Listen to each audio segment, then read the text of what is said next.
सोलापूर शहरातील market yard रोडवरील बोरामणी नाका परिसरात आज गुरुवारी सकाळी एक भीषण अपघात घडला।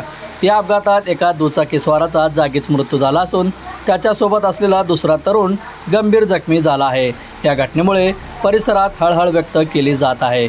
मिळालेल्या प्राथमिक माहितीनुसार आज गुरुवारी सकाळी मार्केट यार्डकडे जाणाऱ्या रस्त्यावर बोरामणी नाकाजवळ हा अपघात झाला। दुचाकीवरून प्रवास करत असताना हा अपघात इतका भीषण होता की त्यातील एकाचा जागीच मृत्यू झाला आहे।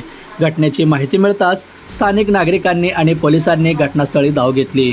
अपघातातील मृताची ओळख अद्याप पटलेली नाही। पोलीस मृताच्या जवळील दुचाकीच्या क्रमांकावरून त्याच्या नातेवाईकांचा शोध घेत आहेत। दरम्यान या अपघातात गंभीर जखमी झालेल्या दुसऱ्या व्यक्तीला तातडीने सोलापुरातील सिव्हिल हॉस्पिटल येथे उपचारासाठी दाखल करण्यात आले आहे। त्याची प्रकृती चिंताजनक असल्याचे सांगण्यात येत आहे। बंधुप्रेम न्यूज चॅनलला लाईक, सबस्क्राईब व बेल आयकॉन दाबायला विसरू नका। धन्यवाद।